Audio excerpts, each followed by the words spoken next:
Good afternoon, everyone. Today we will be starting with cell structure and functions in class 8, which is 8th chapter. So beginning with, now we'll be discussing about cell in detail. तो सबसे पहले देखते हैं बेटा cell क्या होता है. Cell living organisms में कहा जाता है कि cells are the basic structural units. Basic structural units का क्या मतलब है? बेसिक स्ट्रक्चरल यूनिट्स का क्या मतलब है बेटा? बेसिक स्ट्रक्चरल यूनिट्स का मतलब है कि अलग अलग ऑर्गेनिज्म को जो स्ट्रक्चर प्रोवाइड होता है वो किसकी वजह से होता है? वो इन सेल्स की वजह से होता है. So cells are basically responsible for providing a definite structure to an organism.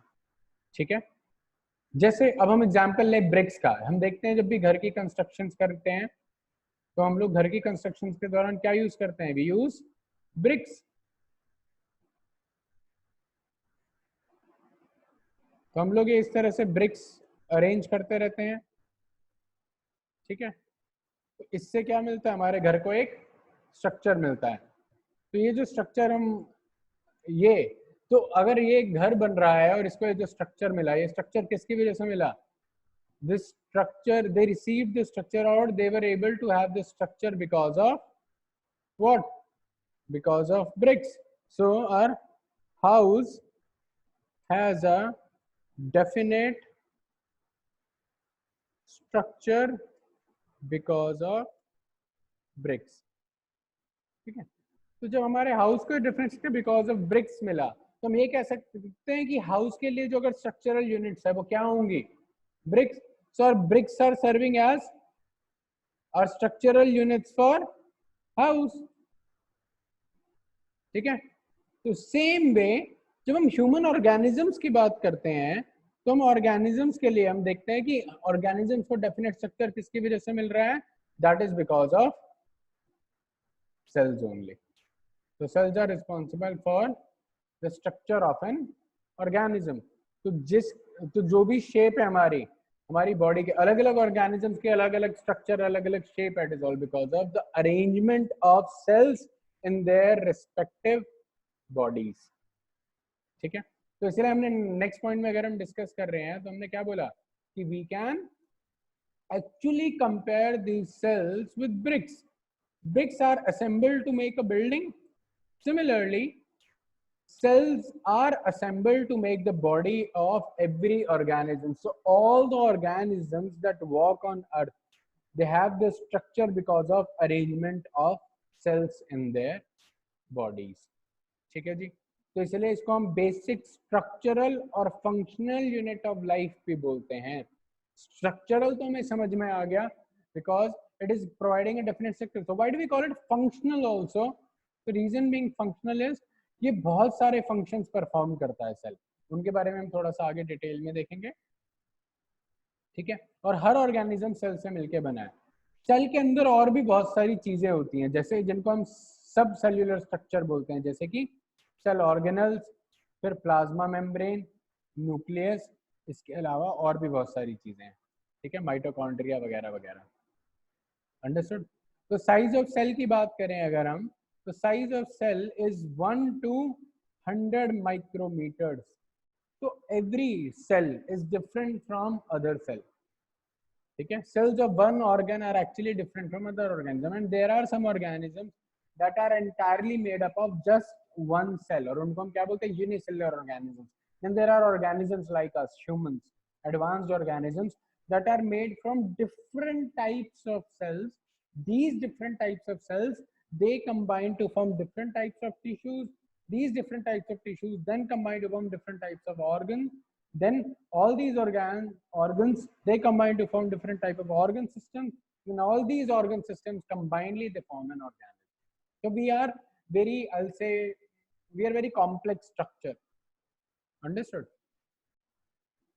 और जितने भी नए सेल्स बनते हैं ना बेटा, all new cells, they are produced by the division of pre existing cells. अब इसका क्या मतलब है, एक बार यहाँ पे नजर डालेंगे थोड़ा सा. तो क्या मतलब है? Let us suppose we have this is one parent cell. So over the period of time this parent cell will divide will divide and it will form two daughter cells. Understood? तो ये जो पहले वाला parent organism था या parent cell था, ये divide हुआ, डिवाइड होके इसने दो डॉटर सेल्स फॉर्म किए. तो हम so these two new daughter cells, how are they formed?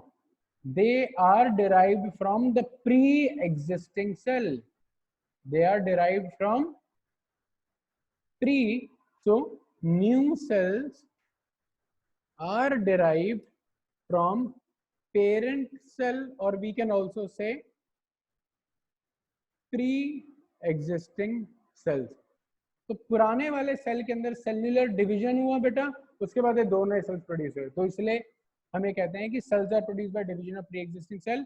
तो और हर एक सेल के अंदर जेनेटिक मटेरियल भी होता है. तो जेनेटिक मटेरियल किसके लिए रिस्पॉन्सिबल है? ये जेनेटिक मटेरियल जो इस सेल के अंदर, मान लो इस डॉटर सेल के अंदर भी वो प्रेजेंट होगा क्या, जेनेटिक मटेरियल. ठीक है.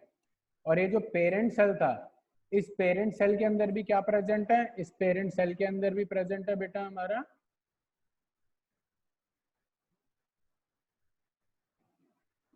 Genetic material. तो इस पेरेंट सेल का जब डिवीजन हुआ, इससे दो डॉटर सेल्स बने. इन दोनों डॉटर सेल्स के अंदर इस पेरेंट सेल का जेनेटिक मटेरियल भी आया. अब ये जेनेटिक मटेरियल क्या होता है?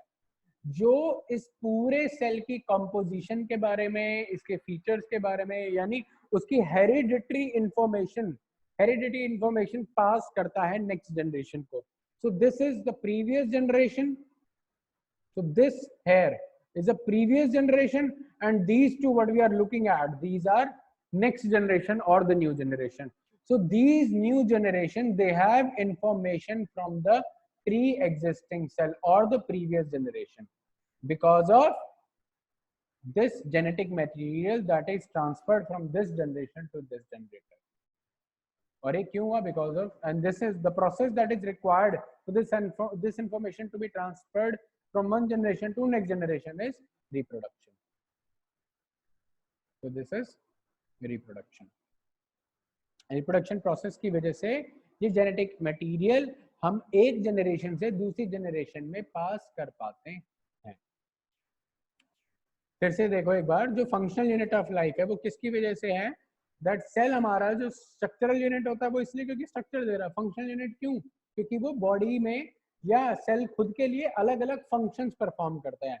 फंक्शंस कैसे हैं? जैसे रिपेयरिंग हो गया, ग्रोथ हो गया. रिपेयरिंग क्या होती है? अगर कोई सेल हमारा डैमेज हो गया है, वो खुद को रिपेयर कर रहा है, so that is a functional process that is doing, it is repairing itself. Growth is when cells keep on evolving, they keep on growing. Growth एक पर्टिकुलर मैच्योरिटी एज तक होती है. उस मैच्योरिटी एज के बाद जब वो मैच्योर एज अचीव हो जाती है सेल के अंदर, उसके बाद सेल नए सेल्स को बॉर्न होने में हेल्प करते हैं. That is the mature cells, they divide and new daughter cells are formed. Then they also help in excretion. Excretion is removal of waste from the cell. So in terms of our body, we can say that waste can be removed in terms of carbon dioxide, CO2. हमारी body से जो carbon dioxide remove होता है बेटा, that is each cell gives out carbon dioxide and oxygen is utilized by them. So this carbon dioxide is removed from each cell, which is an excretion also, or respiration also we can say. Then next is movement. So cells keep on moving from one place to another. तो ये जो movement होती है, it is again an integral part of its function. So movement is again done by cell for itself. The next is immunity. So cell is able to fight any foreign material that tries to invade it. जैसे पहले के time पे होता है ना, राजा महाराजा अगर हमारी territory invade करते थे तो राजा लोग फाइट करते थे with their army and their whatever the resources that they had. ठीक है. तो सेम वे हमारे सेल्स को भी अगर कोई फॉरेन मटेरियल इन्वेड करता है तो उनके अंदर immunity means that they fight with those infections, with those foreign agents or with those diseases.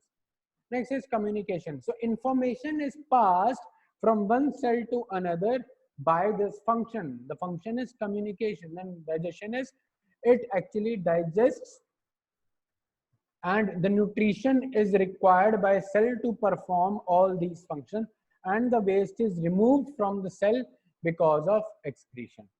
All these functions are an integral part of cell. A single cell will perform all these functions. That is why we say that cell is the basic structural and functional unit of life. Why structural? Because it gives a definite structure to the organism. Why functional? Because each and individual cell is capable enough to perform all these functions. Understood? So moving on further, now we'll be talking about discovery of cell. So how was cell discovered? So let us look. So the foremost scientist that was responsible for discovering cell was Robert Hooke. So he was a scientist in 1665. He was an English scientist. So what he did, Robert Hooke, he observed slices of cork. Cork is what? Cork is actually, it is a part of bark of a tree. Okay? Under a simple magnifying glass, and he noticed these. What are these? He noticed these compartments, very small compartments. You can see that it are tiny squares, I can say. So he observed these compartments, and he termed or coined these compartments as cells.